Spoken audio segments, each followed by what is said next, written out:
Bismillahirrahmanirrahim.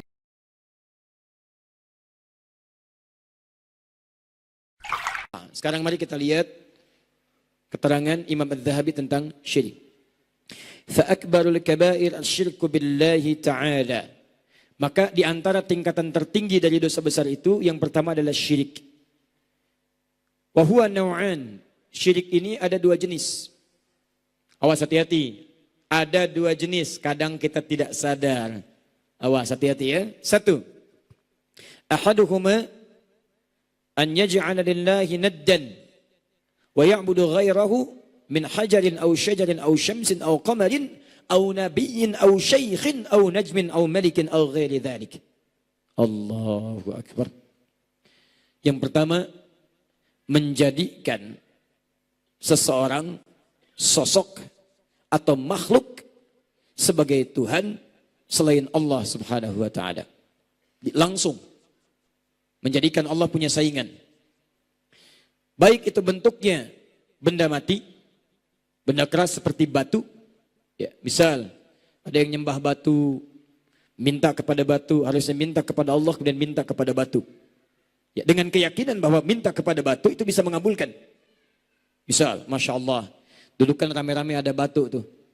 Ya, tiba-tiba batunya dipakai jadi akik. Ya kan? Gosok dan sebagainya. Kadang-kadang tidak sadar, kenapa pakai yang itu? Ini rasanya lain, Masya Allah. Coba lihat tuh, begitu antum lihat begini, kayak ada orang tahiyat kan?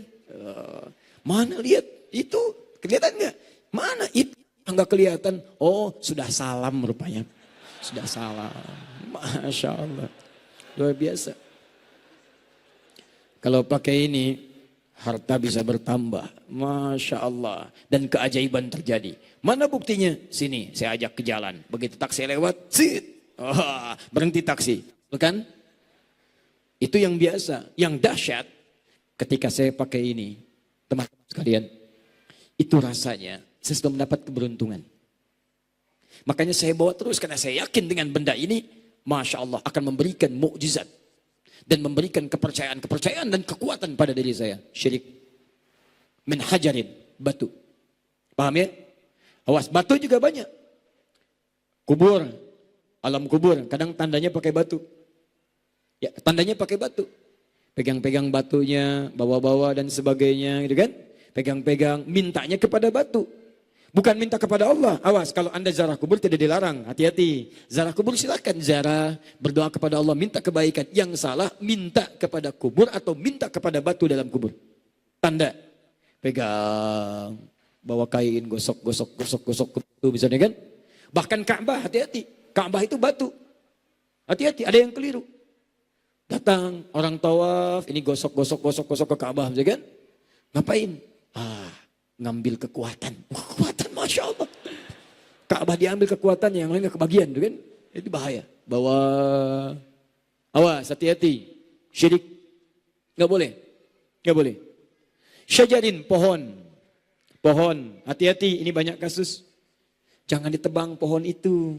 Kalau ditebang, kekuatannya akan hilang. Masya kekuatan.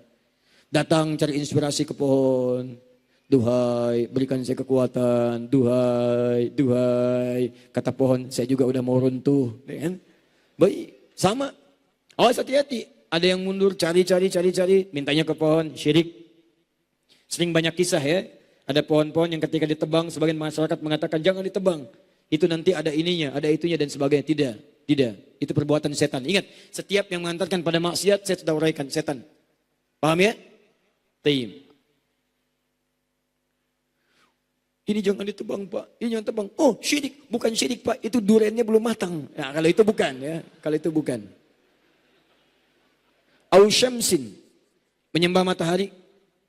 Dulu waktu zaman penjajahan, ya masyarakat Nusantara sebelum jadi Indonesia diminta menghadap ke arah matahari dan nyembah ke matahari, membungkuk. Itu nggak boleh, syirik.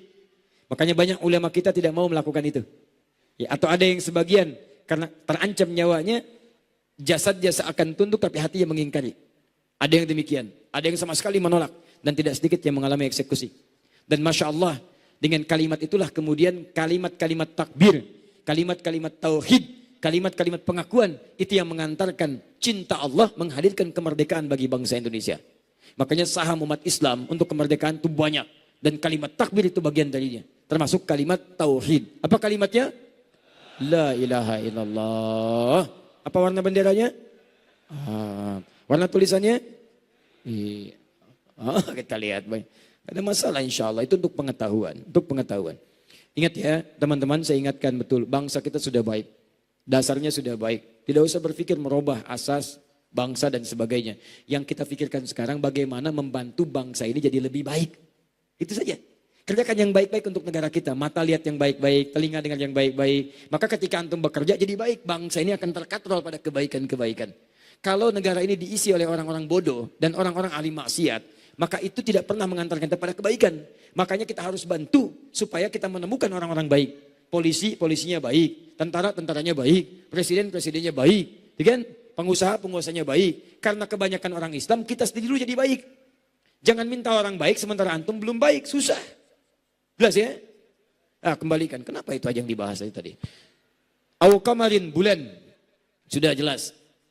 Au nabiyin, nabi. Awas, menganggap nabi dikultuskan. Gak boleh. Gak boleh. Maka dari itu ketika Nabi Isa alaihissalam tidak ingin dianggap sebagai Tuhan, dikejar-kejar sampai mau dibunuh. Sampai mau dibunuh gitu kan. Untuk menolak klaim, gak boleh. Saya cuma nabi, saya bukan Tuhan. Saya cuma nabi, saya bukan Tuhan.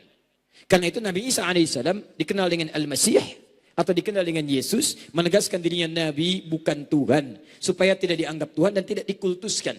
Karena itulah Nabi Muhammad SAW ketika diangkat-angkat dengan kalimat Sayyid, anta Sayyidi, Sayyid, ingin dikultuskan dengan kalimat kultus, Nabi menolak. As-Sayyidu Allah, yang Sayyid cuma Allah.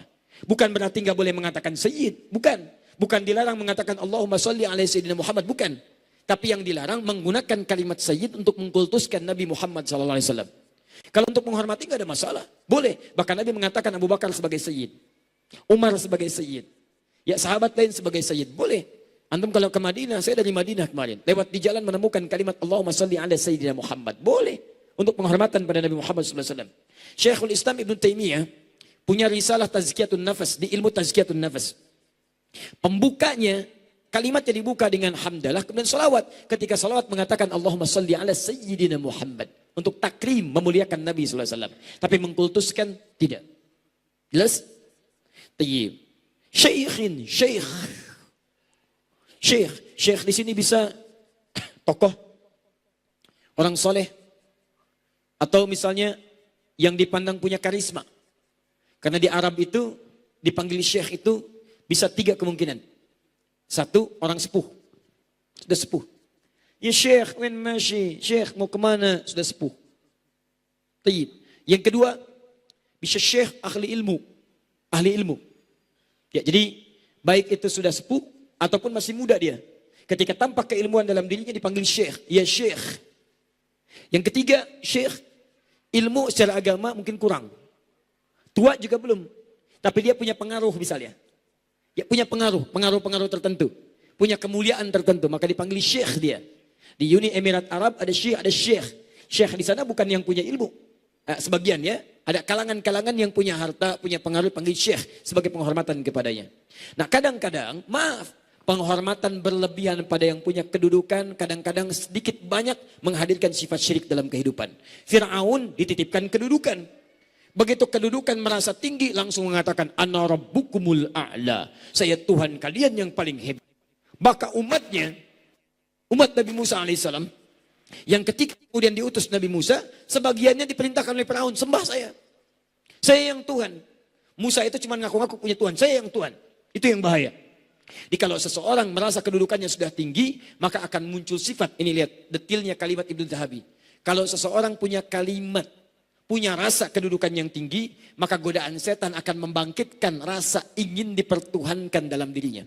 Dianggap yang paling hebat, itu yang bahaya. Dan itu bisa menyebabkan syirik fatal. Syirik dirinya dan syirik bagi orang lain. Maka muncullah kemudian orang Romawi yang menyembah dengan sujud kepada rajanya. Persia yang membungkuk kemudian kepada rajanya. Seakan-akan dikultuskan seperti halnya Tuhan. Maka turunlah kemudian contoh gerakan sholat. Sujud hanya pada Allah. Ruku hanya pada Allah. Yang dipertuhankan hanya Allah subhanahu wa ta'ala. Paham? Ingat, Az-Zahabi itu detil. satu kalimat syekh tapi maknanya dalam. Hati-hati teman-teman yang punya kedudukan, termasuk ustadz. Awas, tolong doakan juga ya saya dan teman-teman ustadz yang lain. Supaya tidak menganggap diri sebagai yang paling hebat.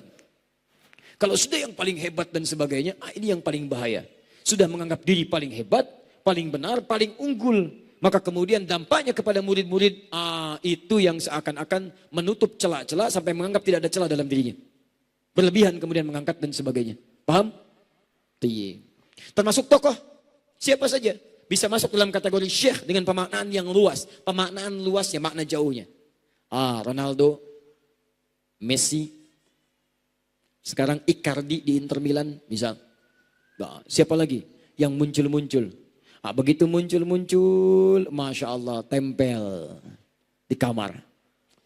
Aku saat tidur melihat Ronaldo, merasa memberikan kekuatan. Kayaknya besok main bola jadi lebih jago goceknya. Masya Allah, syirik.